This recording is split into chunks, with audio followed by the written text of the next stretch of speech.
केनोपनिषद केनोपनिषद ग्रंथ में चतुर्थ खंड और चतुर्थ खंड में 7वां मंत्र। तो मंत्र का विचार हम लोगों ने कल किया था। अब इस 7वें मंत्र का भाष्य, उस भाष्य का विचार करना है। तो कल बताया था कि श्रोत्रस्य श्रोत्रम यहाँ से लेकर तद्ध तद्वनम नाम इत्यादि तक जो उपदेश किया है, और इस प्रकार का सब उपदेश जिसको प्राप्त हुआ ऐसा शिष्य, अनुशिष्ट शिष्य आचार्यम उवाच, उसने आचार्य को प्रश्न पूछा मंत्र के द्वारा। क्या प्रश्न पूछा कि हे गुरुदेव, भो उपनिषदम ब्रूहि, उपनिषद बता दीजिए, अर्थात ब्रह्म विद्या बता दीजिए। अब इस प्रकार का शिष्य का प्रश्न सुनने के बाद आचार्य को ऐसा लगा, रे ये क्या पूछ रहा है। किंतु आचार्य ने सब उपदेश पीछे का किया है, अतः दृढ़ता पूर्वक आचार्य ने उस शिष्य को उत्तर दिया, उक्ता ते उपनिषद, तुझे तो उपनिषद अर्थात ब्रह्म विद्या तो बता दिए। कौन सी वो ब्रह्म विद्या, उसको भी बता दिया कि ब्राह्मीम वाव ते उपनिषदम अब्रह्म इति, ब्रह्म को ही विषय करने वाली, परमात्मा को ही विषय करने वाली जो विद्या है ब्राह्मी विद्या अर्थात उपनिषद विद्या, यह तो सब तुमको बता दी है। तो ये मंत्र का अर्थ हुआ था। अब प्रश्न उपस्थित होता है कि इस प्रकार का प्रश्न शिष्य के मन में कैसा उपस्थित हुआ, क्यों उपस्थित हुआ, क्योंकि ब्रह्म विद्या तो बताई दी थी। तो इसका विचार अब करेंगे भाष्य में एक एक बात का।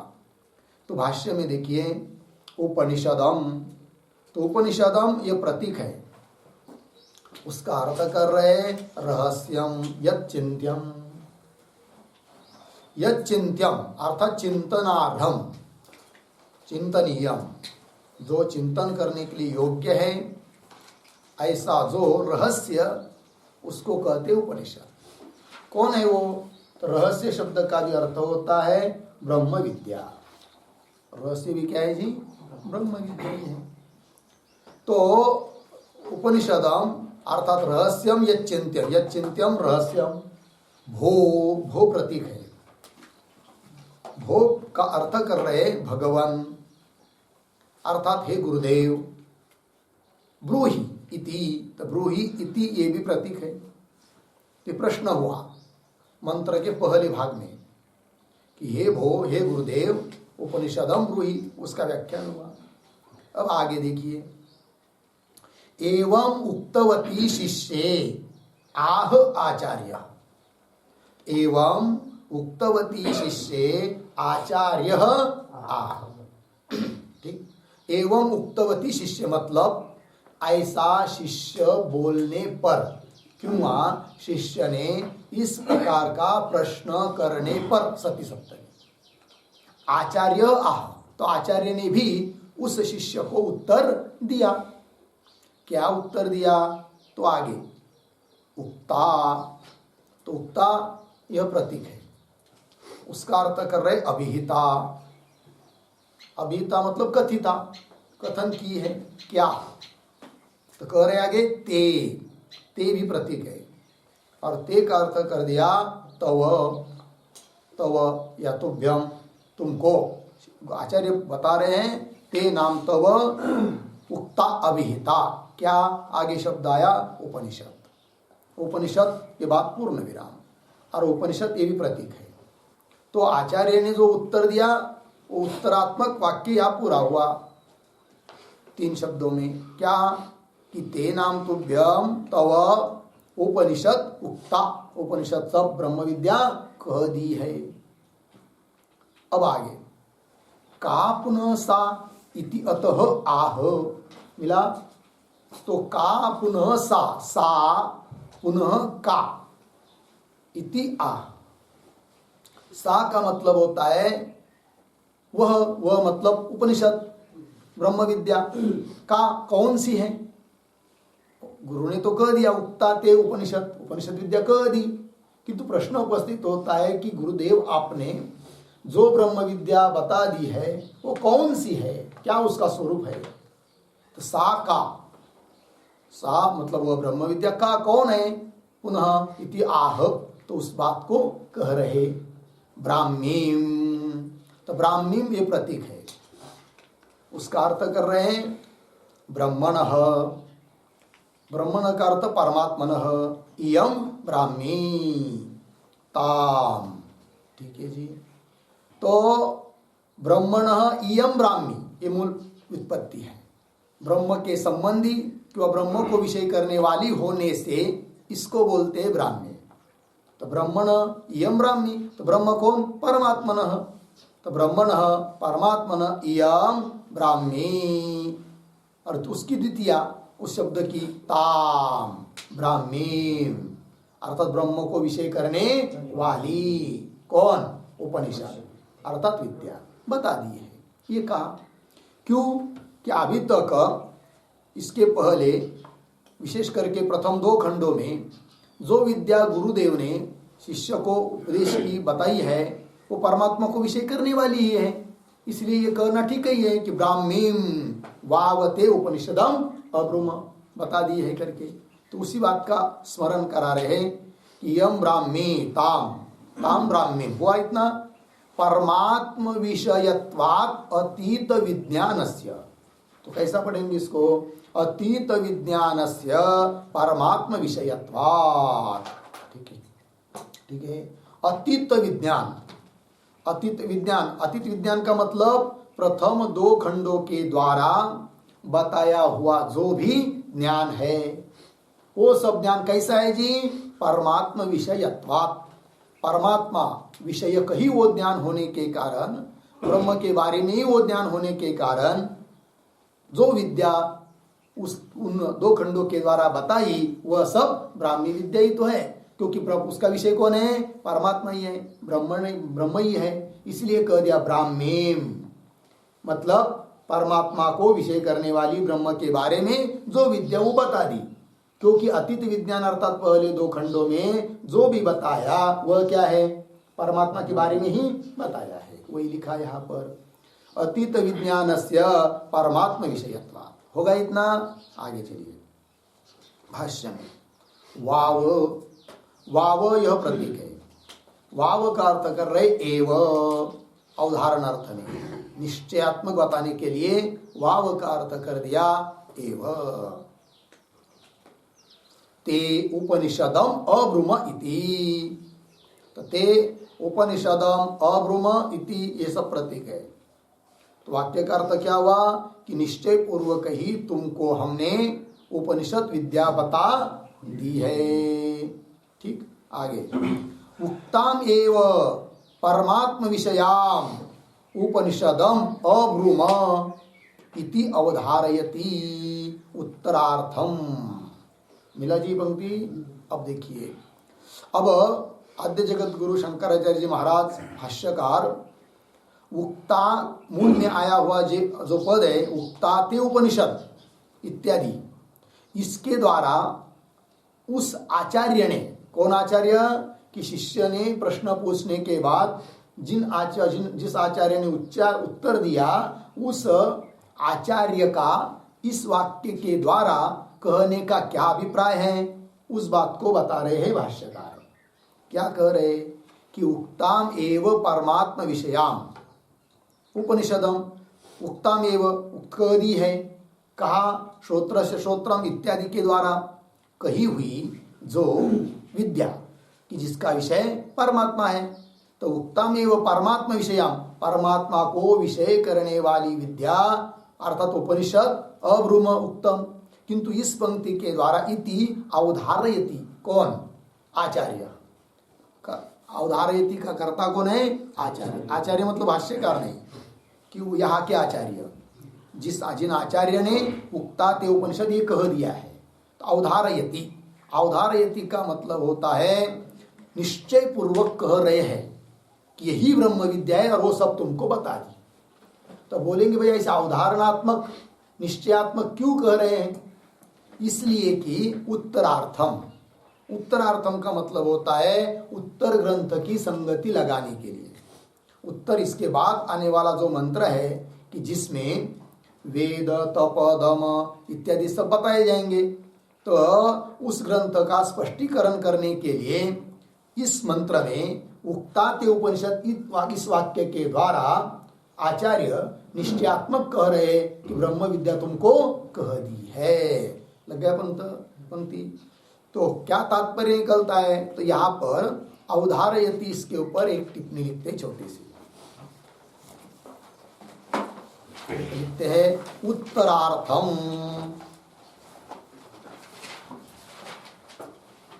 उत्तरार्थम बराबर उत्तर ग्रंथेन, उत्तर ग्रंथेन विद्या प्राप्ति उपाय विधानार्थम,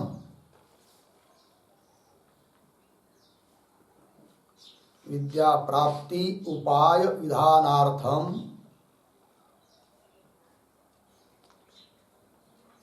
उक्ता विद्या, उक्ता विद्या निरपेक्षा एव,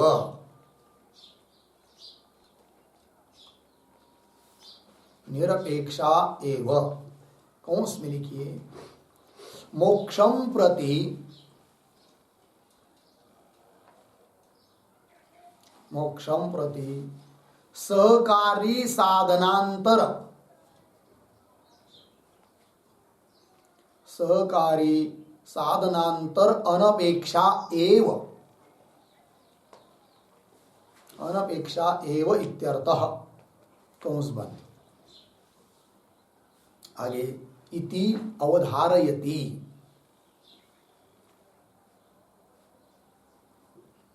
बराबर निश्चयेन कथयति,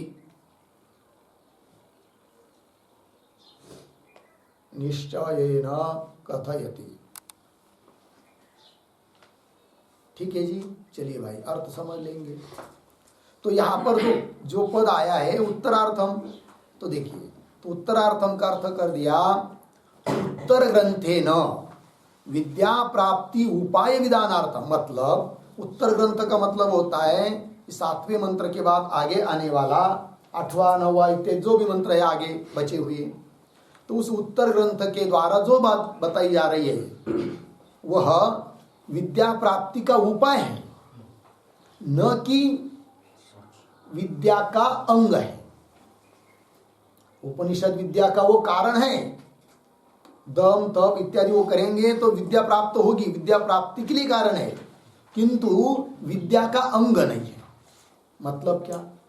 तो विद्या अर्थात ब्रह्म विद्या, उस ब्रह्म विद्या के द्वारा प्राप्त होने वाला जो फल मोक्ष किंवा अध्यास की निवृत्ति, तो वो फल देने के लिए ब्रह्म विद्या निरपेक्ष है, किसी सहकारी की अपेक्षा करती नहीं है। अतः आगे वाला जो ग्रंथ बताएंगे वह ब्रह्म विद्या का शेष नहीं है, अंग नहीं है। इस बात का स्पष्टीकरण करने के लिए यहीं पर उसके शिष्य के उत्तर के रूप में अवधारणात्मक कह रहे आचार्य कि तुमको ब्रह्म विद्या हमने पूर्ण कह दी है, अब कहने का कुछ बाकी नहीं है। ये मत समझ कि आगे जो हम कह रहे हैं वह भी कुछ विद्या का शेष है करके, अंग है करके, ऐसा नहीं समझना। ये बात उत्तरार्थम मतलब टिप्पणी में उत्तर ग्रंथेन विद्या प्राप्ति उपाय विधानार्थम, उत्तर ग्रंथ जो है उसके द्वारा विद्या प्राप्ति के उपाय का विधान है ना, विधानार्थम। इसलिए कहा दिया कि उक्ता विद्या, जो विद्या अभी तक कह दी है इसके पहले, वह निरपेक्षा ही है, वो निरपेक्ष है। निरपेक्ष है मतलब किसी अन्य साधन की अपेक्षा करती नहीं है फल देने के लिए, निरपेक्षा है वह। कौन में लिख दिया? मोक्षम प्रति सहकारी साधनांतर अनपेक्षा। निरपेक्षा का अर्थ क्या है? उस उपनिषद विद्या का, ब्रह्म विद्या का फल जो मोक्ष, उस मोक्षम प्रति अर्थात मोक्ष प्राप्ति के लिए सहकारी साधनांतर अन्य और भी मुझे सहकारी साधन चाहिए तभी मैं मोक्ष दूंगी, ऐसी वो अपेक्षा करती नहीं है। कौन? ब्रह्म विद्या, उपनिषद विद्या। मोक्षम प्रति सहकारी साधनांतर अनपेक्षा एवं इत्यर्थ। इति अवधारयति, मतलब जो भी अभी तक विद्या बताई है उसका अवधारण कर रहे हैं, निश्चय पूर्वक कह रहे हैं कि यही विद्या है और इसके अतिरिक्त और कोई उसका अंग विंग कुछ बताना बाकी नहीं है। ये बात हुई। तो वही लगा, पंक्ति लगी कि सबको उक्ताम एवं परमात्मा विषयाम, परमात्मा को विषय करने वाली उपनिषद विद्या उक्ताम एवं, है कि नहीं? अब्रुम इति, इस शब्दों से इति अवधारयति कह आचार्य। क्यों? उत्तरार्थम, उत्तर ग्रंथ को लगाने के लिए, उत्तर ग्रंथ को स्पष्ट करने के लिए। कैसा स्पष्ट करना वो सब बता दिया आपको। अब आगे चलिए, आगे की पंक्ति देखिए, परमात्म विषयाम, मिला पंक्ति सबको? उसके ऊपर शीर्षक दीजिए इस पैराग्राफ को। शीर्षक क्या लिखेंगे? लिखिए तपः प्रभृतीनाम,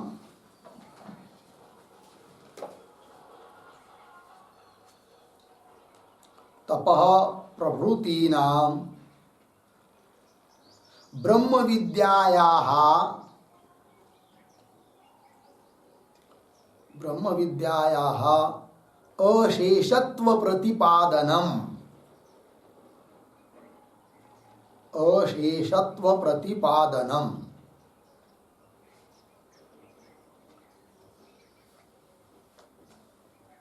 अशेषत्व प्रतिपादनम हो गया। क्या अर्थ हुआ इस शीर्षक का? अर्थ देखिए, तो तप प्रभृति नाम, मतलब आगे के मंत्र में जो तप इत्यादि कहे जाने वाले, प्रवृत्ति कहते आदि, तप इत्यादि, वे सब ब्रह्म विद्याया अशेषत्व, वो ब्रह्म विद्या के शेष नहीं है।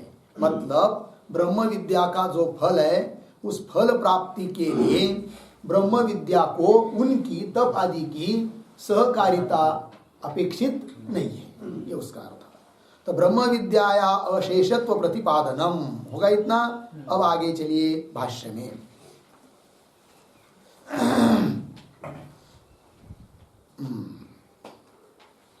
अब ऊपर इसके पहले अभी जो कहा था कि नहीं कि अवधारयति आचार्य, अवधारण पूर्वक आचार्य कह रहे करके, तो वही आचार्य का जो वचन है वह अवधारण पूर्वक है, निश्चय पूर्वक ही है। इसी बात को अब प्रश्न उत्तर के द्वारा क्या कर रहे हैं? निश्चित कर रहे हैं कि अवधारण पूर्वक ही आचार्य का वचन है। तो किस प्रकार के प्रश्नों के द्वारा कर रहे हैं? देखिए, परमात्म विषयाम उपनिषदम श्रुतवतः उपनिषदम भो ब्रूहि इति पृच्छतः शिष्यस्य कः अभिप्रायः? प्रश्न चिन्ह। तो मतलब शिष्य ने जो प्रश्न किया है, भो उपनिषदम ब्रूहि, इस प्रकार से, तो उस शिष्य के प्रश्न करने का क्या अभिप्राय हो सकता है, क्या तात्पर्य हो सकता है, कौन सी बात में मन में पकड़कर उसने प्रश्न किया है, इसका निर्णय विचार कर रहे हैं अभी। तो कैसा कैसा पंक्ति देखिए पुनः। तो परमात्म विषयाम उपनिषदम श्रुतवतः, श्रुतवतः विशेषण है किसका? शिष्यस्य।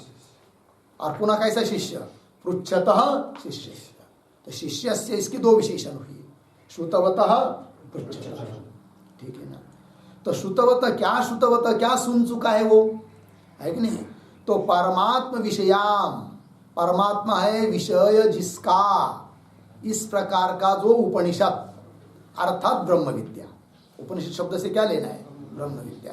तो परमात्म विषयाम उपनिषदम श्रुतवत, परमात्म विषयक जो उपनिषद अर्थात ब्रह्म विद्या, और उस ब्रह्म विद्या को जो सुन चुका है पहले दो खंडों में, इसके पहले भाग में उपनिषद के, है कि नहीं, सुन चुका है, सुनने पर भी, सुन लिया है तो भी वो प्रश्न कर रहा है। कौन? शिष्य।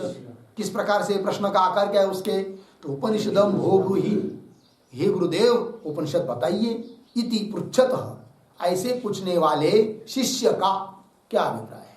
हाँ, यदि उसने इसके पहले ब्रह्म विद्या सुनी ही नहीं होती और गुरु ने दूसरी कुछ गप्पा बताई दी होती, गप सब इधर उधर की बातें, तब तो वो शिष्य का प्रश्न करना उचित था कि गुरुदेव आपने बहुत दूर दूर की, बहुत अभी क्या इतिहास आदि सब गप्पा बताइए हमको, गोष्ठी याद है कि नहीं, ये सब बताया, अब हमको क्या बताइए, उपनिषद बताइए। तब तो प्रश्न करना ठीक था। किंतु जबकि अभी तक वो ब्रह्म विद्या ही बताई है, और ये भी बात हो सकती है ब्रह्म विद्या बताई तो है किंतु इसने सुनी नहीं है कि नहीं, तब तो ठीक था इसका प्रश्न करना कि ब्रह्म विद्या मैंने सुनी नहीं, मैं सुन नहीं पाया, आपने तो बताया किंतु हम नहीं सुन पाया, तो बता दीजिए पुनः, ये तो कहना ठीक हो सकता था। किंतु ऐसी भी बात नहीं है, तो उसने सुना है, गुरु ने बताया है और ब्रह्म विद्या ही बताया है, और इसने भी सुनी है, तो भी पूछ रहा है क्या कि उपनिषदम भो ब्रूहि, बताइए। तो इसका मतलब शिष्य का क्या अभिप्राय हो सकता है, समझ में आया।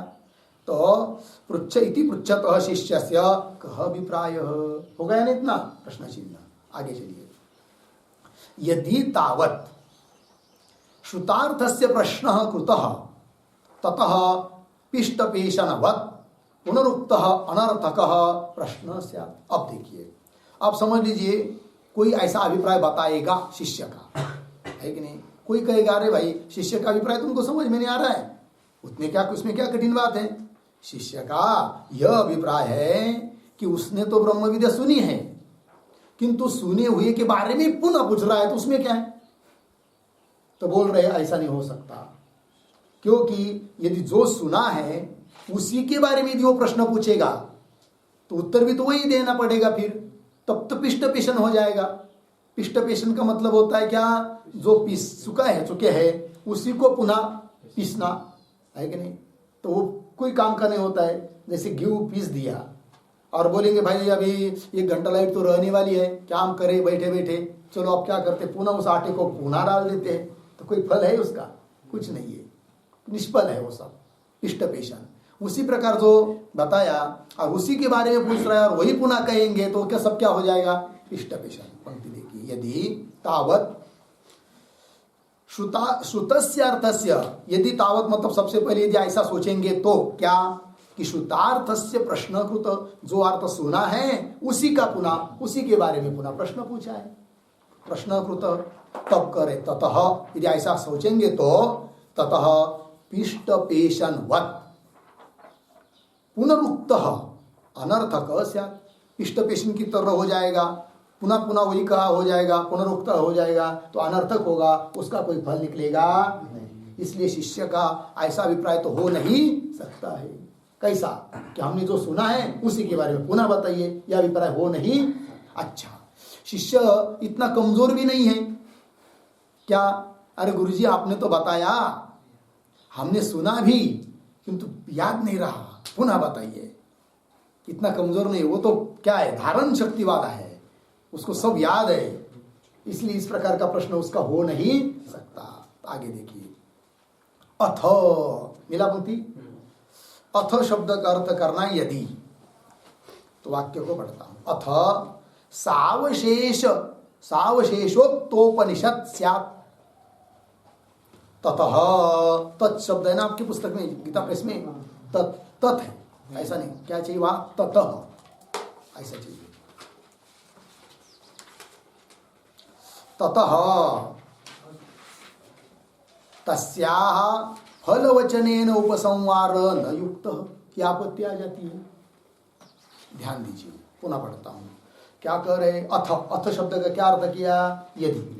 समझ लीजिए, आप उसके प्रश्न का अभिप्राय निकालना है ना, क्यों प्रश्न पूछा है। समझ लीजिए ऐसा सोचेंगे क्या कि श्री गुरु ने जो विद्या बताई वो तो बताई किंतु वो संपूर्ण नहीं बताई, अर्थात वह विद्या फल देने के लिए और कुछ चाहती है, कुछ बचा के रखी है, उसको कहते सावशेष, मतलब उसका अवशेष कुछ बचा के रखा है कि नहीं। अतः प्रश्न किया किसने, शिष्य ने, कि तुमने गुरुदेव ब्रह्म विद्या तो बताई किंतु वो संपूर्ण नहीं बताई, असंपूर्ण बताई है, कुछ बाकी रखकर बताइए, तो जो बाकी रख के बताइए वो अब बता दीजिए, तभी तो उसका फल हमको प्राप्त होगा। यदि ऐसा सोचेंगे, क्या सोचेंगे, इस प्रकार का शिष्य का अभिप्राय है, ऐसा अभिप्राय होने से उसने प्रश्न किया, ऐसा यदि विचार करेंगे तो वो भी हो नहीं सकता। क्यों नहीं हो सकता? आगे उत्तर दे रहे ततः। तो अभिप्राय समझ में आया कि नहीं? क्या? अथ यदि सावशेषोक्त उपनिषद, सावशेषोक्त उपनिषद मतलब क्या? तो मतलब उपनिषद अर्थात ब्रह्म विद्या और फल संपादन में, मतलब उसका फल जो मोक्ष आदि है उसके प्राप्ति में विद्या अर्थात वह ब्रह्म विद्या अभी और भी साधनांतर की, मतलब वो तो है किंतु अन्य किसी साधन की यदि अपेक्षा रखती है तब उस विद्या को बोला जाता है सावशेष विद्या। क्या कहेंगे? सावशेष। कैसी सावशेष विद्या हो जाती है, हो जाएगी? तो विद्या तो बता दी है, किंतु वह विद्या अपना फल देने के लिए और किसी की अपेक्षा रख रही है, और जिसकी अपेक्षा कर रही है वो बताया नहीं। तो बताई तो है किंतु उसके लिए और जो चाहिए वो बताया नहीं, अतः वो विद्या क्या हो जाएगी? सावशेष, अर्थात अपूर्ण विद्या हो जाएगी। वो यदि शिष्य सोचेगा कि विद्या जो बताई है गुरु ने वो अभी अपूर्ण है, पूर्ण अंग सहित बताई नहीं है, इसीलिए उसका प्रश्न है ऐसा। ये प्रश्न क्या प्रश्न, उसके प्रश्न का अभिप्राय है। ऐसा यदि कोई अभिप्राय निकालेगा तो वो भी उसका कहना ठीक नहीं है। वही कह रहे अथ सावशेषोक्त उपनिषद स्यात्, या तक अभिप्राय ऐसा यदि अभिप्राय करेंगे तो कह रहे नहीं हो सकता। क्यों? ततः, ततः मतलब ऐसा यदि सोचेंगे तो क्या क्या हो जाएगा? कह रहे ततः तस्याः, तस्याः विद्यायाः, है कि नहीं? विद्यायाः फल वचनेन उपसंहार न युक्त। गुरु ने क्या किया? वो केवल विद्या ही बताई, इसके पहले ऐसी बात नहीं, विद्या बताकर उस विद्या का फल भी बताया है कि नहीं? और फल बताकर उस विद्या का उपसंहार किया है कि आप तक की विद्या पूरी हुई। यदि विद्या वह बताई हुई पीछे सावशेष रहती तब फल बताते नहीं गुरुदेव, फल बताकर उसका उपसंहार नहीं कर पाते, किस विद्या का ये फल प्राप्त होता है करके, किंतु फल बताकर उस विद्या का उपसंहार किया है। अतः बताई हुई विद्या सावशेष है, अपूर्ण है, ये भी सोच नहीं सकते। समझ में आया? वही लिख रहे हैं तस्याः फल वचनेन उपसंहार न युक्त, वो युक्त नहीं हो पाएगा। कब? बताई हुई विद्या सावशेष मानेंगे तब, जबकि फल वचन फल बताकर उपसंहार कर चुके गुरुदेव। तो बोलेंगे कौन से वाक्य से फल बताकर विद्या का उपसंहार कर चुके, बताओ तो वाक्य। तो बता रहे आचार्य भगवान, प्रेत्यास्माल् लोकात् अमृता भवन्ति इति, इस वाक्य में वो फल बताकर उपसंहार किया है। कहाँ पर? इसी उपनिषद में दूसरे खंड के 5वें मंत्र में। क्या है वो? प्रेत्यास्मात् लोकात् अमृता भवन्ति, अस्मात् लोकात् प्रेत्य अमृता भवन्ति। जिसको विद्या प्राप्त हो चुकी है वे सिद्ध लोक, यानी इस लोक से जाकर अमृता भवन्ति, अमृत स्वरूप को प्राप्त हो जाते। तो फल बताकर उपसंहार किया है कि नहीं? वो नहीं हो पाता। कब? यदि बताई ही हुई विद्या सावशेष रहती तब, अपूर्ण रहती तब। इसका मतलब अपूर्ण नहीं है। प्रत्यस्मात् लोकात् अमृता भवन्ति इति लगा, इतना इति बाद पूर्ण विराम। आगे तस्मात् उक्त उपनिषद शेष विषय अपि प्रश्न अनुपपन्न एव, अर्धविराम। क्यों? अनवशेषितत्वात्, अनवशेषितत्वात्, पूर्ण विराम। ये हेतु दिया। हो गया ना? अर्थ समझ लीजिए।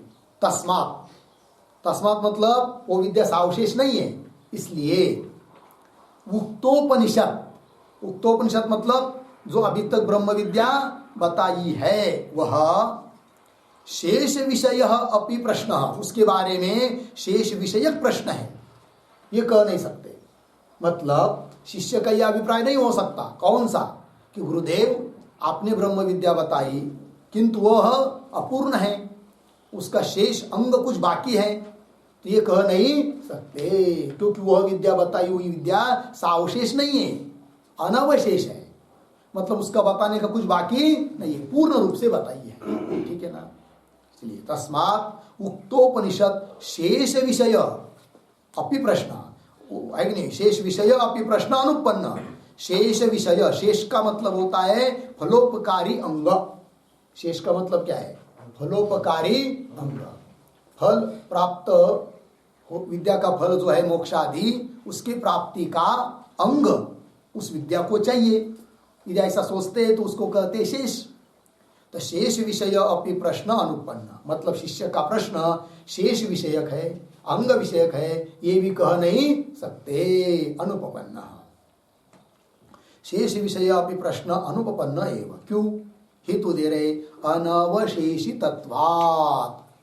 अनवशेषितत्वात् का मतलब होता है कि जो विद्या बताई वह सावशेष नहीं है। कैसे है? अनवशेष, मतलब उसका कुछ अंग या कोई बात बताने की बाकी है, यह बात नहीं है, पूर्ण रूप से बताई है। इसलिए शेष विषय प्रश्न भी शिष्य का हो नहीं सकता, ये कह दिया। हो गया ना जी? अनवशेषित्वात् पूर्ण हुआ। अब पुनः वही प्रश्न उपस्थित हो जाएगा। फिर यदि ऐसी बात है, ये भी शिष्य के प्रश्न करने का अभिप्राय ये भी नहीं हो सकता, अच्छा ये भी नहीं हो सकता, ये भी नहीं हो सकता, किंतु कोई तो अभिप्राय रहे बिना शिष्य तो प्रश्न कर नहीं सकता। तो बताओ फिर क्या अभिप्राय हो सकता है शिष्य का प्रश्न करने में? वही करे कह तर्हि अभिप्राय प्रष्टुः इति उच्यते। तर्हि प्रष्टुः अभिप्राय कह इति उच्यते। लगे पंक्ति क्या? तर्हि प्रष्टुः अभिप्राय कह, प्रष्टु नाम पूछने वाले का अभिप्राय कह, कौन अभिप्राय है? इति, यदि ऐसा कोई पूछता है तो उच्चते, अब उत्तर देंगे। बात समझ में आई ना? तो क्या क्या कौन कौन अभिप्राय उसका नहीं हो सकता, ये बात बता दिया अभी। अब क्या अभिप्राय हो सकता है उस शिष्य का प्रश्न करने में, तो उसको कह रहे हैं आगे के पंक्ति में। देखिए, किम पूर्वोक्त उपनिषद शेषतया अर्धविराम तत्सहकारी साधनांतरापेक्षा अथवा, क्यों अथ है ना, अथ निरपेक्षा एव प्रश्न चिन्ह, एव के बाद। ठीक है, बात देखिए अर्थ। पूर्वोक्त उपनिषद मतलब शिष्य के मन में यह अभिप्राय है कि गुरुदेव आपने ब्रह्म विद्या तो बताई, किंतु बताई हुई जो उपनिषद रूप ब्रह्म विद्या है वह शेषतया किंवा तत्सहकारी साधनांतर अपेक्षा, मतलब वह उपनिषद विद्या अन्य किसी शेष की अर्थात अंग की अपेक्षा करती है, क्यों अन्य किसी विशेष साधन की अपेक्षा करती है, अर्थात वह विद्या सापेक्षा है अथवा निरपेक्ष है। ये मुख्य दो प्रश्न विकल्प। क्या विकल्प है शिष्य के मन में कि आपने बताई हुई उपनिषद विद्या सापेक्षा है क्या निरपेक्ष है? बात समझ में है कि नहीं? सापेक्ष निरपेक्ष का मतलब ब्रह्म विद्या का फल जो मोक्ष, उस मोक्ष रूप फल प्राप्त कराने के लिए तुमने बताई हुई ब्रह्म विद्या और किसी की मदद चाहती है अथवा नहीं चाहती है। और किसी की मदद चाहना मतलब सापेक्षा है, अथवा किसी की मदद सहायता नहीं चाहती मतलब निरपेक्ष है। ये प्रश्न। अब यदि सापेक्षा समझेंगे तो उसमें भी दो भाग, किसी शेषभूत अंग की अपेक्षा है अथवा किसी विशेष साधनांतर की अपेक्षा है उस विद्या अपेक्षा में भी। जैसे स्वर्ग प्राप्ति के लिए कारण है दर्श याग, दर्श पूर्णमास याग बोलते हैं कि नहीं? तो उसमें दो याग होते हैं, दर्श याग, पूर्णमास याग। मतलब अमावस्या को किया जाने वाला, पूर्णिमा को किया जाने वाला, दोनों करेंगे तभी मिलेगा क्या? स्वर्ग। अब केवल अमावस्या का दर्श याग करेंगे तो स्वर्ग मिलेगा क्या? नहीं, क्योंकि वह दर्श याग अपने ही समान जैसा, अपने तुल्यता का अन्य याग विशेष सहकारी की अपेक्षा करता है। कौन से? पूर्णमास याग की। दर्श याग अपेक्षा करता है किसकी? पूर्णमास याग की। तो विशेष सहकारी हुआ। अब समझ लीजिए दर्शया, वो तो उसकी सहायता कर रहा है, और दर्श के अंग होते प्रयाज आदि, 5 प्रयाज बताए ना, तो भी है, तो वो हो गए शेष। वो क्या हो गए? शेष। लग गया कि नहीं? और पूर्णमास, दर्श के लिए पूर्णमास क्या हो गया? विशेष साधन। दोनों की सहायता लेकर वो दर्श पूर्णमास याग प्राप्त कराएगा किसको? स्वर्ग को, है कि नहीं? तो उस प्रकार ब्रह्म विद्या अपना फल देने के लिए किसी छोटे मोटे शेष की अपेक्षा करती है, क्यों किसी विशेष साधन कर्म आदि की अपेक्षा करती है। अर्थात वो सापेक्षा है क्या, ये बात। और यदि सापेक्षा होगी तो उसके अंग या जो कोई सहकारी होगा उसको बता दीजिए। ऐसा अभिप्राय है किसका? शिष्य। और यदि निरपेक्षा है, मतलब वो ब्रह्म विद्या किसी की अपेक्षा करती नहीं है, तब इदम इत्थम रूप से बता दीजिए कि बस इसके और अलावा और कुछ है नहीं। ऐसे इस बात को मन में रखकर प्रश्न किया है। किसने? शिष्य ने। तो क्या विकल्प? तुमने बताई हुई विद्या सापेक्षा है कि निरपेक्षा है? सापेक्षा होगी तो बता दीजिए उसके साधन, और निरपेक्षा होगी तो बता दीजिए कि इसके अलावा और कोई है नहीं है करके। तो बताओ फिर ब्रह्म विद्या, ये कहने का अभिप्राय है। बात समझ में आई कि नहीं? अब यहां पर देखिए, किम पूर्वोक्त उपनिषद शेषतया, तो शेष मतलब अंग, क्यों? तत्सहकारी साधनांतरापेक्षा, तो 2 आया यहां पर। तत्सहकारी, तत् उपनिषद, उसका सहकारी साधनांतर मतलब अन्य उसकी बराबरी का और कोई साधन की जरूरत है क्या, कि जिससे वो सापेक्षा हो जाए। ठीक है ना? तो ये जो पहला पद है ना, किम के आगे पूर्वोक्त उपनिषद शेषतया, इस पर एक वाक्य लिखेंगे। लिखिए, किम पूर्वोक्ता, किम पूर्वोक्ता, कंस में लिखिए श्रोत्रस्य श्रोत्रम इत्यादिना कथिता।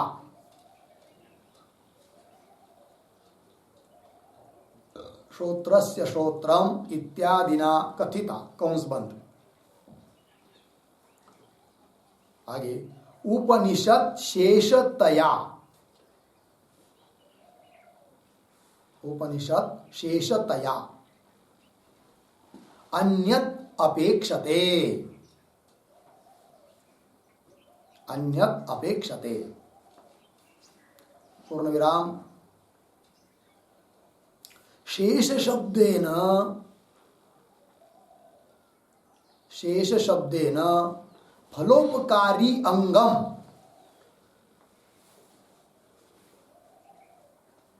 फलोपकारी अंगम विवक्षितम, विवक्षितम यथा दर्शादेहे प्रयाजादि, दर्शादेहे प्रयाजादि। हो गया जी? अर्थ देखिए भाई।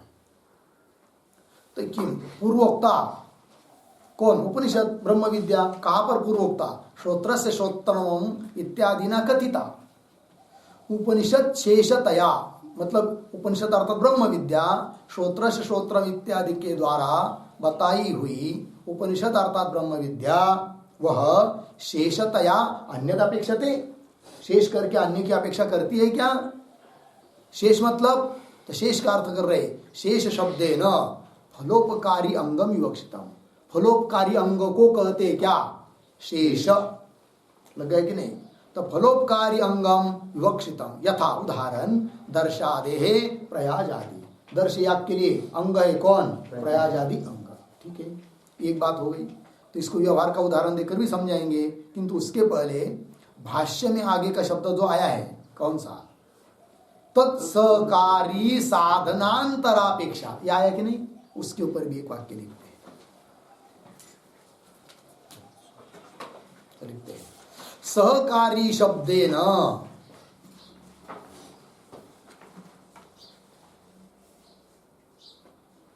सहकारी शब्देन प्रधानम,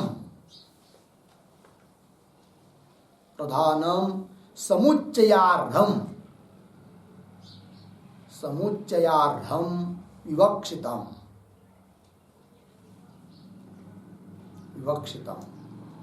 यथा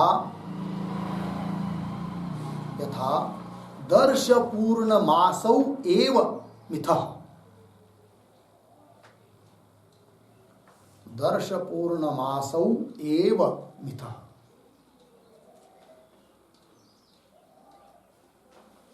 हो गया जी। चलिए अर्थ समझ लीजिए। तो सहकारी शब्द से प्रधानम समुच्चयार्हम विवक्षितम, प्रधान और कोई है क्या ब्रह्म विद्या के लिए, उसके बरोबरी का, तुल्यता का सहकारी कि जो आपने बताया नहीं है, बताना का बाकी है, इसलिए ब्रह्म विद्या सापेक्षा है, और वो बताइए, ऐसा अभिप्राय है क्या? देखिए, सहकारी शब्द है न प्रधानम समुच्चयार्हम विवक्षितम, यथा उदाहरण दिया दर्श पूर्णमासो एवमिथ। दर्शमास मतलब दर्श अमावस्या में किया जाने वाला याग, और पौर्णमास मतलब पौर्णिमा में किया जाने वाला याग, दोनों की एक दूसरे को अपेक्षा है। केवल दर्श करेंगे तो भी स्वर्ग नहीं मिलेगा, और केवल पौर्णमास करेंगे तो भी स्वर्ग नहीं मिलेगा। इसको उसकी अपेक्षा है, उसको इसकी अपेक्षा है, तो प्रधान सहकारी हुआ, वो शेष नहीं हुआ, है कि नहीं? तो यहाँ पर दो शब्द देकर इस प्रकार का अभिप्राय है, मतलब ब्रह्म विद्या के लिए कोई शेष करके छोटा मोटा अंग की अपेक्षा है, अथवा उस ब्रह्म विद्या के तुल्य उसके बराबरी का और कोई सहकारी की अपेक्षा है। बात समझ में आया? उदाहरण से समझते हैं। जैसे हम लोग भोजन करते कि नहीं, और भोजन का फल है क्या? तृप्ति, बरोबर? तो तृप्ति फल को देने वाला है कौन? भोजन, बराबर?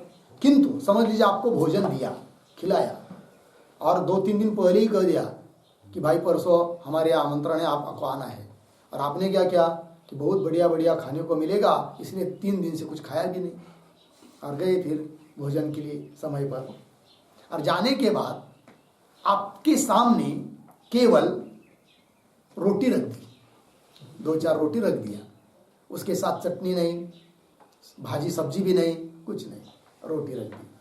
समझ में आया?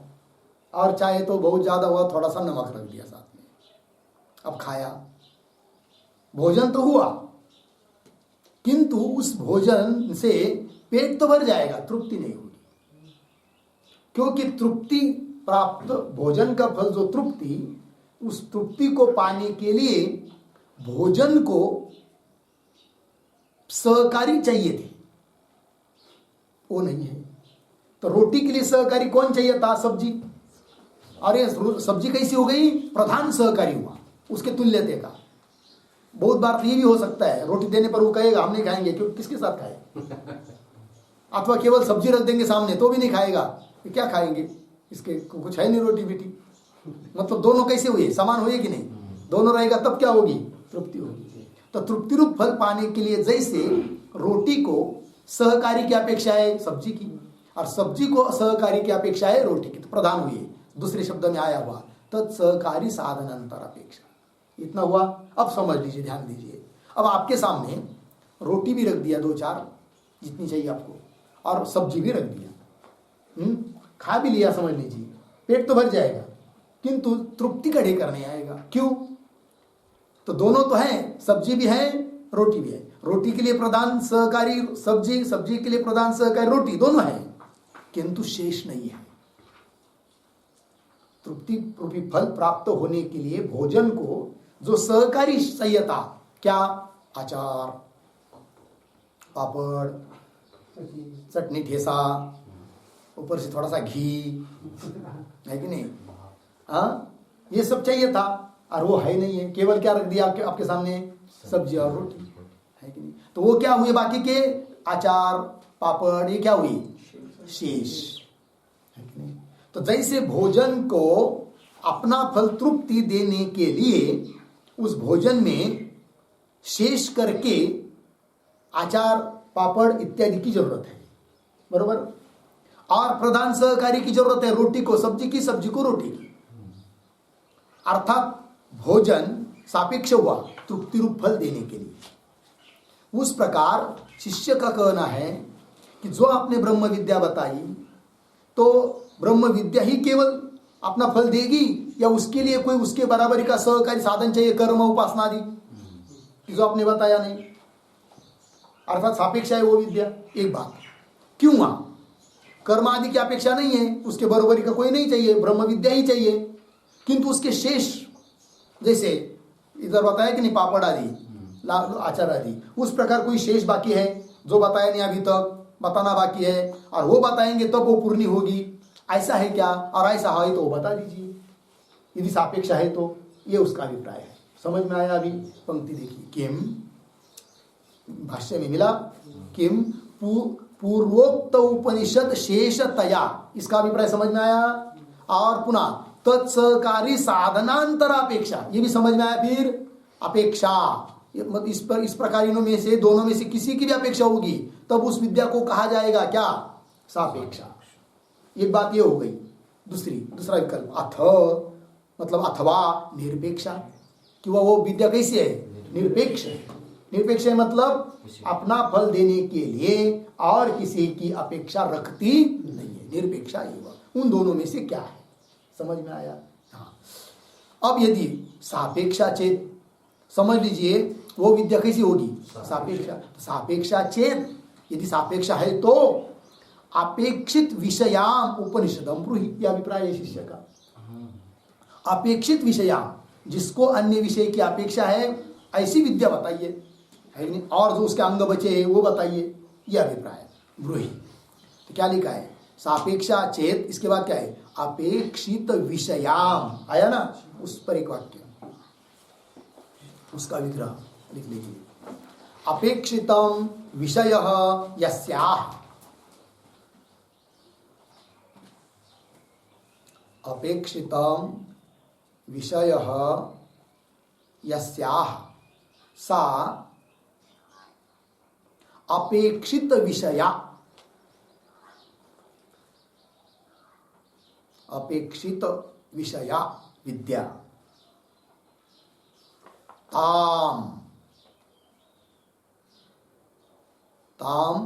अपेक्षित विषयाम विद्याम ब्रूहि।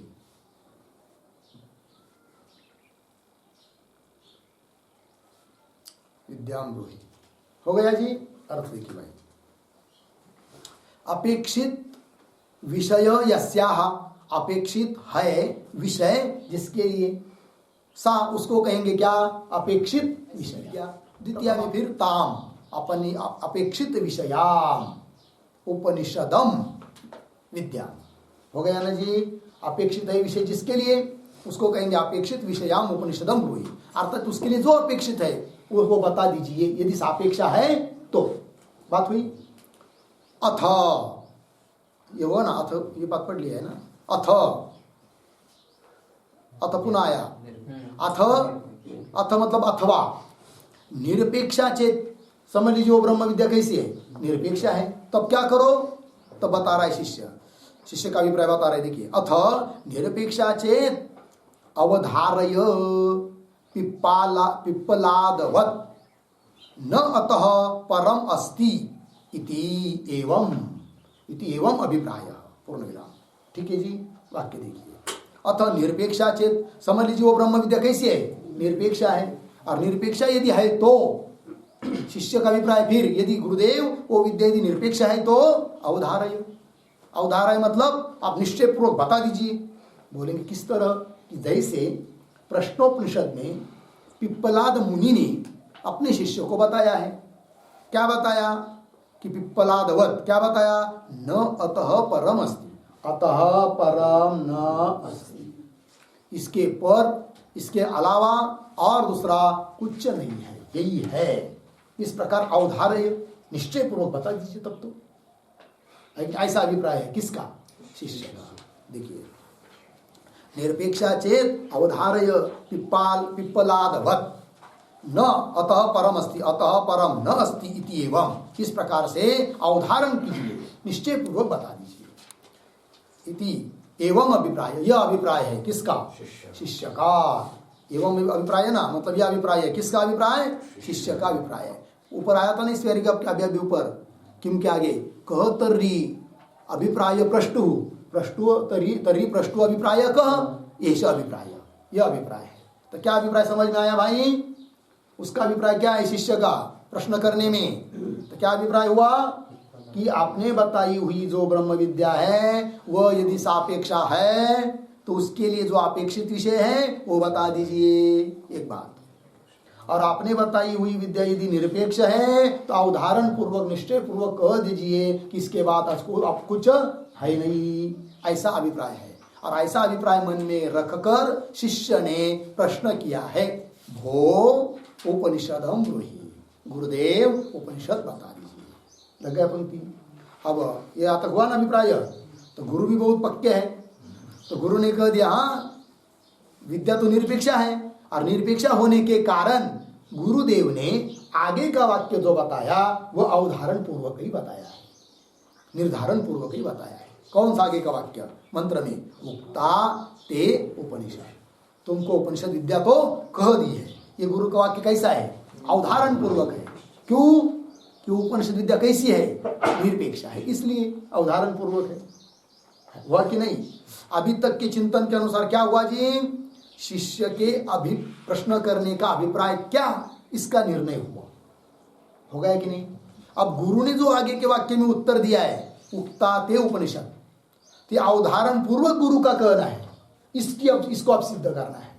अब इस पर प्रश्न पूर्व पक्ष आएगा कि गुरु ने जो कहा है अवधारण पूर्वक नहीं है, ऐसा प्रश्न करेंगे कौन? पूर्व पक्षी। किंतु फिर सिद्धांती बता देंगे नहीं नहीं, गुरु का यह वाचन अवधारण पूर्वक है। होगा इतना? आगे चलिए। एतत् उपपन्नम आचार्यस्य अवधारण वचनम उक्ता ते उपनिषद इति। हो गया? अन्वय करेंगे तो कैसा पढ़ता हूं देखिए। उक्ता ते उपनिषद इति, उक्ता ते उपनिषद इति, शुरू से एतत् आचार्यस्य अवधारण वचनम उपपन्नम। ठीक है? और देखिए उक्ता ते उपनिषद इति मतलब ये वाक्य है किसका? आचार्य का, मंत्र में आया हुआ। तो उक्ता ते उपनिषद इति मतलब इस वाक्य के द्वारा, इति एतत् यह कहना, गुरु का कहना, एतत् आचार्य से अवधारण वचनम, वचनम का विशेषण एतत्, यह आचार्य का अवधारणात्मक वचन कहना उपपन्न हो जाता है। अर्थात गुरु ने जो कहा वह अवधारण पूर्वक है। ये बात हुई कि नहीं? तो बता दिया। अब आगे ननु, यहां से आक्षेप शुरू हुआ। ननु न अवधारणम इदम, पंक्ति मिली, उसके ऊपर लिखिए आक्षेप। आक्षेप ग्रंथ, शंका ग्रंथ।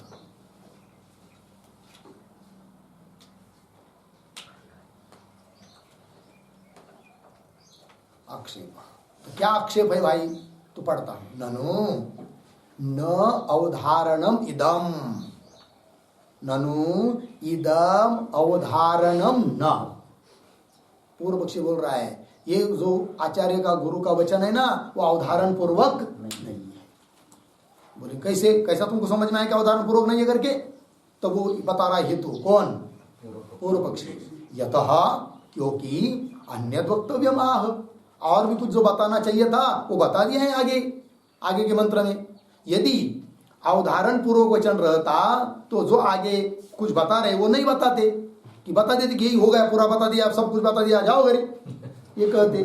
तो ऐसा तो किया नहीं है, कुछ बताना बाकी था वो तो आगे बताया है। इसका मतलब ये वचन अवधारण पूर्वक नहीं हो सकता है। कौन कह रहा है? पूर्व पक्षी।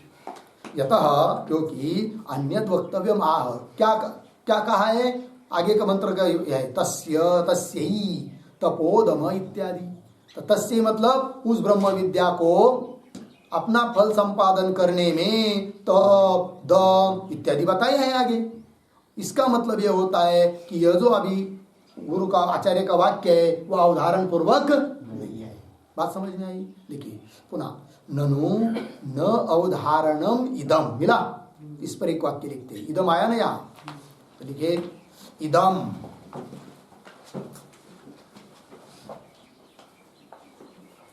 इदम बराबर इदम बराबर निरपेक्षा एव विद्या, निरपेक्षा एव विद्या इति अवधारणम न उपपन्नम इत्यर्थः, न उपपन्नम इत्यर्थः। ठीक है, देखो भाई अर्थ इदम मतलब यह मतलब क्या कि निरपेक्षा एव विद्या, ऊपर कहा कि नहीं, उक्ताति उपनिषद मतलब निरपेक्षा एव विद्या इति यह अवधारणम न उपपन्नम, यह अवधारणात्मक है, ये कोई उपपन्न नहीं हो सकता।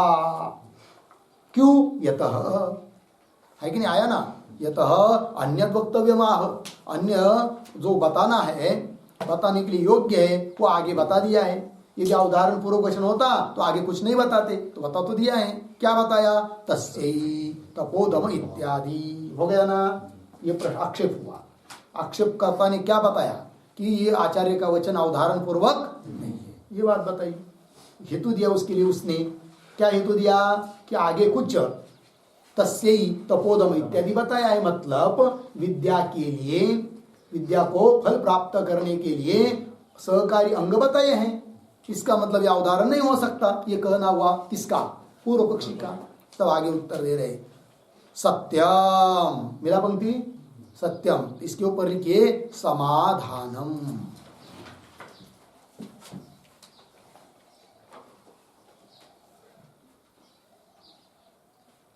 ठीक है, समाधान, समाधान दे रहे, उस आक्षेप का उत्तर दे रहे हैं। सत्यम, आगे देखिए, वक्तव्यम उच्यते आचार्येण न तु उक्तोपनिषद शेषतया तत्सहकारी साधनांतराभिप्रायेण वा। मिला यहां तक?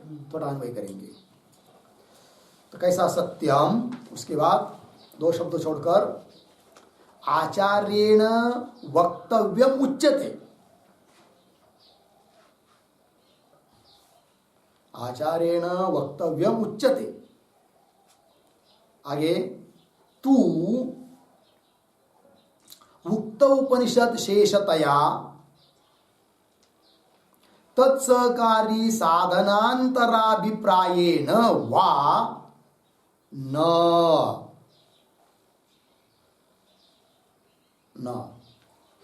फिर आगे किंतु इत्यादि, वो आगे का सरल है। अर्थ देखिए भाई, तो सिद्धांती उत्तर दे रहे उस पूर्व पक्षी को, सत्यम, तुम जो बात कर रहे कि नहीं कि आचार्य ने कुछ वक्तव्य कर दिया है, बताया है, और दूसरी कोई बात बताने योग्य बता दिया आगे, ये बात तो ठीक है, बता तो दिया है आगे, ये बात हम मान्य कर रहे हैं, किंतु आगे जो बताया है वह क्या बताया है ये तुमको समझ में नहीं आया। कौन बोल रहे? सिद्धांत। किसको? पूर्व पक्षी को। बात ध्यान दीजिए, पूर्व पक्षी ये समझ रहा है कि आगे जो बताया वह ब्रह्म विद्या का अंग है, अंग करके बताया है, ये समझता है। कौन? पूर्व पक्षी। अतः पीछे का वचन उदाहरण पूर्वक नहीं हो सकता, ये उसका तात्पर्य है पूर्व पक्षी का। किंतु सिद्धांती कह रहे हैं आचार्य ने आगे तप दम इत्यादि अन्य बात तो बताई तो है, किंतु जो बात आगे बताई है वह ब्रह्म विद्या का शेष करके नहीं बताई है। क्यों? ब्रह्म विद्या के लिए और कोई सहकारी है, वो सहकारी बताना चाहिए था, वो बता रहे आगे, ये बात नहीं है। फिर क्या बताया है आगे? तो क्या बताया है हम बताएंगे। कौन बता रहे? सिद्धांती कह रहे। किसको? पूर्व। किंतु तुम जिस बात को समझ रहे कि नहीं कि शेष करके बताया है वो नहीं है, फिर क्या है वो स्वयं बता रहे सिद्धांती आगे के वाक्य में। वाक्य आगे आने वाला ना, किंतु वो सब तो पहले इसको पढ़ लीजिए। सत्यम शब्द मिला सबको? सत्यम आचार्येण वक्तव्यम उच्यते, मतलब आचार्य ने एक दूसरा जो बात है कहने की योग्य वो तो कही है आगे। उच्यते तू मतलब परंतु, उक्त उपनिषद शेषतया, उक्त उपनिषद मतलब अभी तक बताई हुई जो ब्रह्म विद्या है उस ब्रह्म विद्या के शेष रूप से आगे का वचन नहीं है। क्यों? तत्सहकारी साधनांतर अभिप्रायेण वा न कान्वय। समझ में आया कि नहीं? आगे जो बात बता रहे आचार्य, वह उपनिषद जो ब्रह्म विद्या उसके लिए शेष रूप से किंवा तत्सहकारी साधनांतर, मतलब उसके लिए कोई प्रधान, उसके तुल्य का कोई साधन है, साधनांतर, इस हिसाब से आगे का वचन कहा आचार्य ने, ये बात नहीं है। यदि ऐसा अभिप्राय होता तब तो तुम्हारा कहना ठीक होता, किंतु ऐसी बात नहीं है। बात समझ में आया इतना? तू उक्त उपनिषद शेषतया तत्सहकारी साधनांतर अभिप्रायेण वा न, होगा नहीं इतना ना? फिर क्यों बताया? अब वो पूर्व पक्षी पूछेगा ना, यदि इस बात को लेकर आगे का वाक्य नहीं है, शेष करके नहीं है, तो किस लिए बताया फिर आगे? तपदम इत्यादि क्यों बताया फिर आगे? कौन पूछेगा? पूर्व पक्षी। उत्तर दे रहे सिद्धांती, किंतु ब्रह्म विद्या प्राप्ति उपाय अभिप्रायेण, लग गया क्या? किंतु ब्रह्म विद्या प्राप्ति का जो उपाय, उपाय म्हणजे साधन, उपाय का मतलब है साधन, इस अभिप्राय से बताया है। कौन? आगे का वाक्य। कौन सा आगे का वाक्य? तपदम इत्यादि जो आगे के मंत्र में आएगा ना, तो ध्यान दीजिए, दोनों के इसका अंतर समझ में आया। पूर्व पक्षी क्या चाहता था कि शेष करके बताया है, सिद्धांती कहते शेष करके नहीं है कि नहीं, शेष का मतलब अलग है।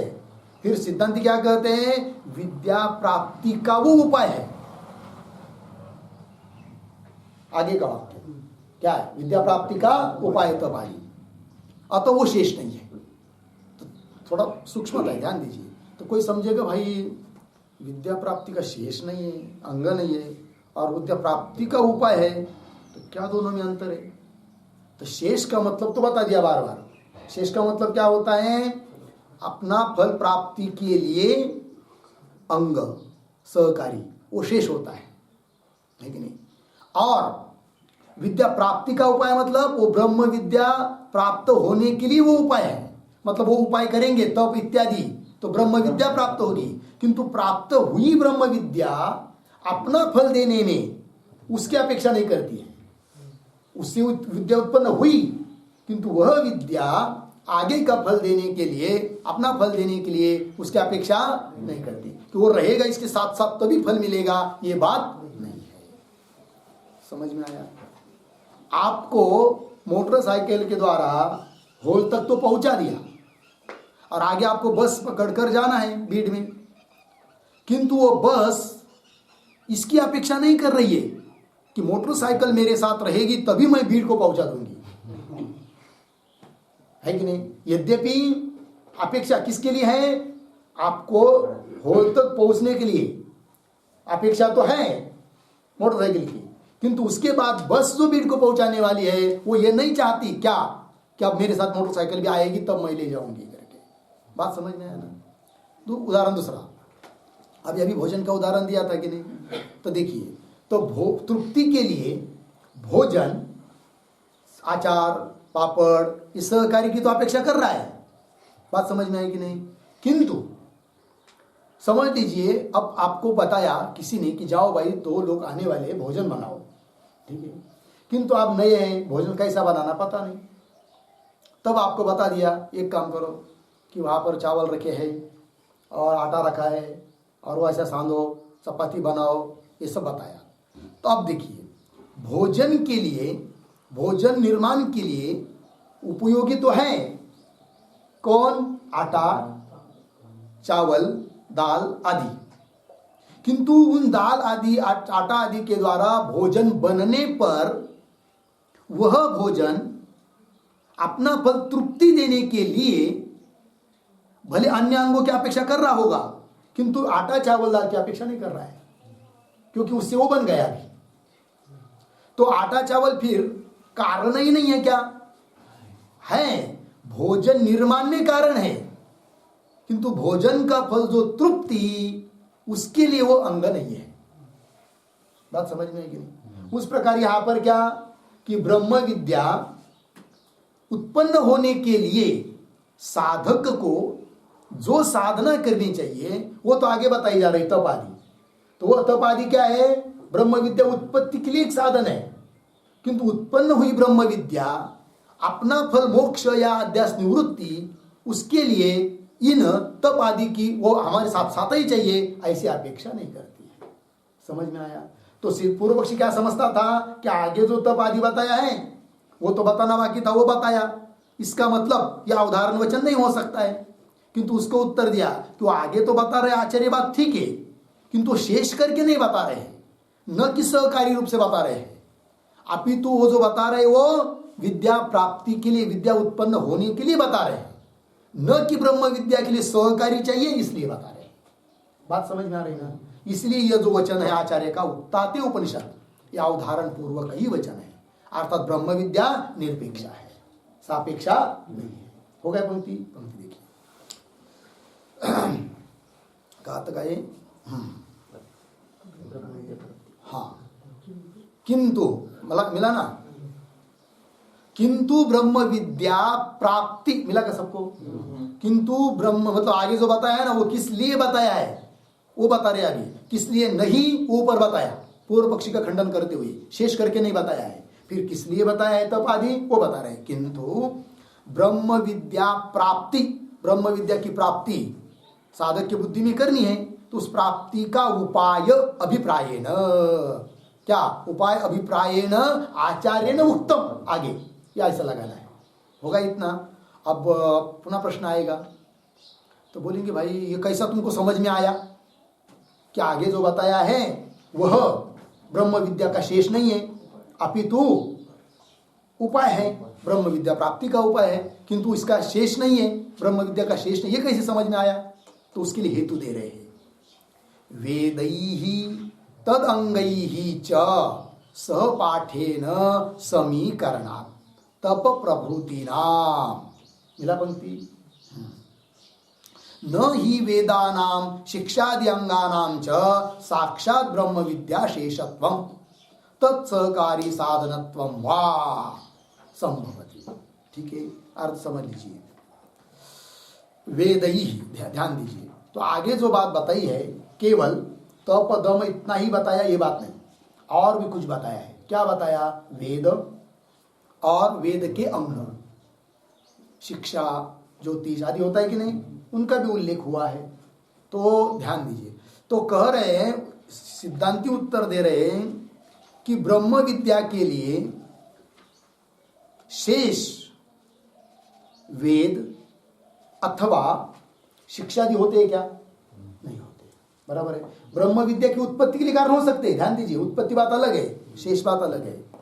तो ब्रह्म विद्या के लिए शेष जो नहीं है, ऐसे वेद और वेद के अंग शिक्षादि बताया है आगे के मंत्र में, और उसी के साथ तप दम इत्यादि भी बताया है कि नहीं?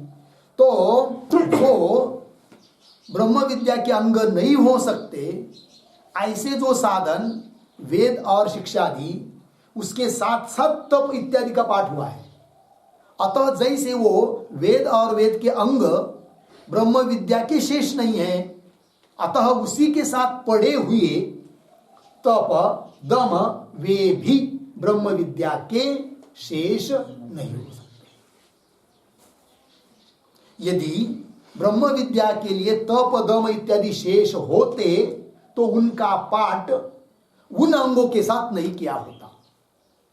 किन अंगों के साथ? जो कि विद्या के अंग ब्रह्म विद्या के शेष नहीं है, ऐसे अंग कौन? वेद और शिक्षा, उनके साथ पाठ नहीं होता।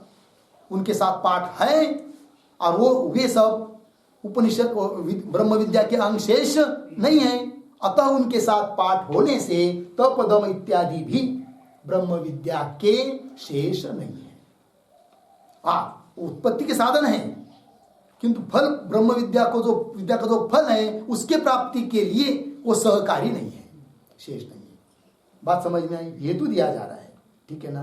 किसके लिए हेतु? कि आगे बताई हुई जो बात है वह शेष रूप से नहीं बताई है, अपितु उत्पत्ति का साधन बताई है, इस बात को सिद्ध करने के लिए, है कि नहीं? शेषता बताई रहती तब ये वचन उक्ताते उपनिषद ये अवधारण पूर्वक नहीं है, ये हम मानते, किंतु आगे का शेष रूप से नहीं है, अतः ये वचन अवधारण पूर्वक है। कौन सा?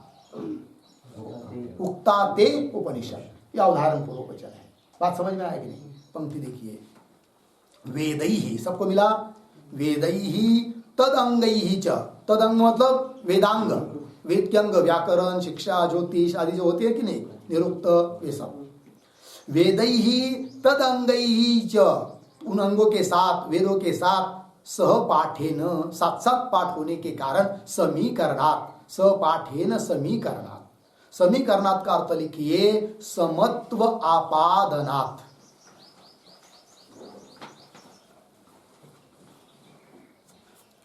समीकरणात् का अर्थ है समत्व आपादनात्, उसके साथ समत्व दिया गया है। किनको समत्व दिया है, किनका सहपाठ हुआ है, आगे तप प्रवृत्ति नाम मिला ना, अर्थ समझ में आया क्या? फिर तप प्रवृत्ति ये सब वेद और वेदांगों के साथ पठित है। अतः वेद और वेद के अंग जैसे ब्रह्म विद्या के, उपनिषद विद्या के शेष नहीं है, वैसे तप इत्यादि भी ब्रह्म विद्या के शेष नहीं है। बात समझ में आया? आगे उसी का बात को स्पष्ट कर रहे आगे के वाक्य में। क्या हुआ? आपके पुस्तक में कुछ कमी है क्या? देखिए आगे, न ही मिला पंक्ति, न का अन्वय बाद में कर सकते हैं। तो न ही मतलब ही ये तो ही, क्योंकि वेदानाम शिक्षादि अंगानाम च, वेद और वेद के अंग शिक्षादि, शिक्षा ग्रंथ है, वेदानाम शिक्षादि अंगानाम च साक्षात ब्रह्म विद्या शेषत्वम न, पुनः तत्सहकारी साधनत्वम वा न। आगे लिखिए, वाक्य आगे शब्द लिखिए एक, संभवती है क्या आपकी पुस्तक में? हाँ, 3 की पुस्तक में नहीं है, तो संभवती लिखेंगे तो वाक्य पूरा हो जाएगा अच्छी तरह से।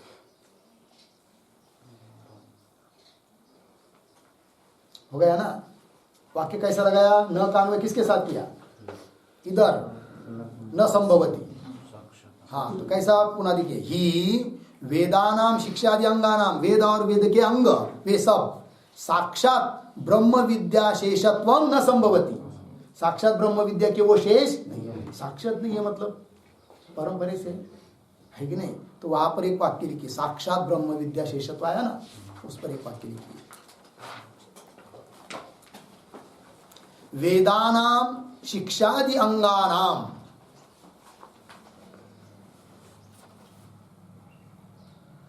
वेदानाम शिक्षादि अंगानाम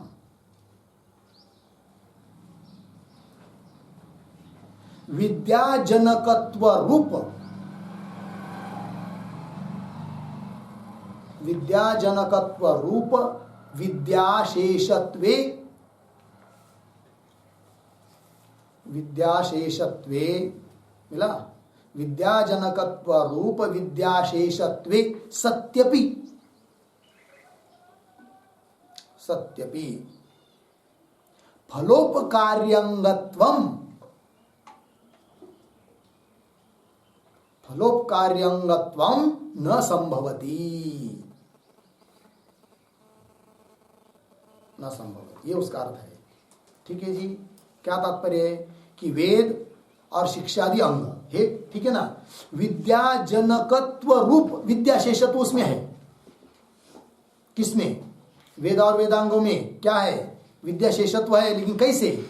विद्याजनकत्व रूप विद्याशेषत्व है, मतलब विद्या ब्रह्म विद्या, उसकी जनक, जनक वो है, उसके प्रापक वो है, ठीक है ना। इस प्रकार का शेषत्व होने पर भी क्या फल, फलोपकारी अंगत्व न संभव, फलोपकारी अंग वो नहीं है। कौन? वेद और वेदांग। ध्यान में आ रही कि नहीं बात? जड़ चल लगा, ध्यान दिया क्या? तो वेद और वेद के अंग शिक्षादि वे ब्रह्म विद्या के लिए अंग है भी नहीं है, मतलब किस दृष्टि से है? विद्याजनकत्व रूप विद्याशेषत्व है, उत्पत्ति के लिए कारण है। और किस रूप से शेष नहीं है? फलोपकारी अंग नहीं, मतलब विद्या का फल जो मोक्ष या अध्यास निवृत्ति, उसके लिए वो सहकारी नहीं है। लग गया पंक्ति? वही तो फलोपकारी अंगत्व न संभवती, वही लिखा है यहाँ पर। न ही, हाँ, ही वेदा, भाष्य में ही वेदानाम शिक्षादि अंगानाम च साक्षात ब्रह्म विद्या शेषत्वम न, साक्षात ब्रह्म विद्या के शेष वो नहीं है। है कि नहीं? फिर कैसे वो बता दिया। और तत्सहकारी साधनत्व वा, और अथवा उसका प्रधान रूप से सहकारी साधन करके भी वो अंग नहीं है। साधनत्व वा न संभवते मिला। तो इसके ऊपर और एक वाक्य लिखते हैं नीचे, तत्सहकारी साधनत्व है कि नहीं, उसके आधार पर एक वाक्य लिखते हैं।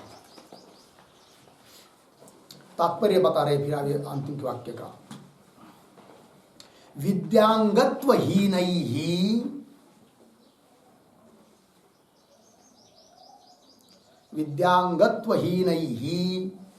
वेदैः तदंगैः च, वेदैः तदंगैः च सहपाठात्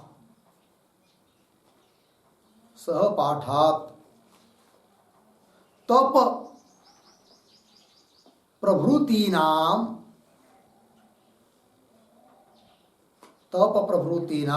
विद्यांगत्वं नास्ति। विद्यांगत्वं नास्ति इति भावः।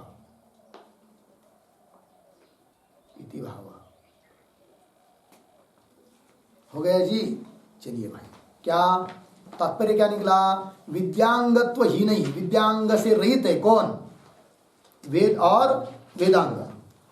मतलब ब्रह्म विद्या के वो अंग नहीं है, फलोपकारी अंग नहीं है। तो विद्यांगत्वहीन ऐसे जो वेद और वेदांग, उनके साथ साथ पाठ हुआ है किसका? तप इत्यादिकों का, तप प्रवृत्ति नाम तप इत्यादिकों का। अतः वे भी विद्या के अंग नहीं है। विद्या के अंग नहीं मतलब फलोपकारी अंग नहीं है। जनकत्व अंग भले मान लो, उससे कोई आपत्ति नहीं है। बात आएगी ना? तो विद्यांगत्व नास्ति इति उत्तम। तो कुल मिलाकर क्या निर्णय हुआ? आगे जो बताया जा रही बात है तप इत्यादि, वह ब्रह्म विद्या के शेष नहीं है, अर्थात फलोपकारी अंग। यदि वो फलोपकारी अंग होते, अर्थात ब्रह्म विद्या के शेष होते, तब हम ये मान लेते क्या कि ब्रह्म विद्या सापेक्ष है कि नहीं? इसलिए प्रश्न किया है शिष्य ने, और गुरु का ये वचन अवधारण पूर्वक भी नहीं है, ये हम सब मान लेते। किंतु आगे का जो वाक्य तप आदि आ रहा है, वह ब्रह्म विद्या का अंग नहीं है, फलोपकारी अंग नहीं है कि नहीं? अतः गुरु का यह वाक्य अवधारण पूर्वक है। अतः सिद्ध हुआ कि ब्रह्म विद्या निरपेक्ष ही है। फिर निरपेक्ष है और वो ब्रह्म विद्या बता दी है, तब पुनः क्यों प्रश्न किया शिष्य ने? इसका क्या उत्तर? कि उसका उत्तर यह है कि यदि ब्रह्म विद्या निरपेक्षा है तो पिप्पलाद की तरह बता दीजिए कि अतः परम नास्ति। फिर बता भी दिया गुरु ने, उक्ताते उपनिषद, निर्धारण पूर्वक बता भी दिया। हो गया जी, बस। अब इसके आगे क्या वाक्य भाष्य में? सपाठिता नाम आ गया ना, उसके ऊपर लिखिए आक्षेप।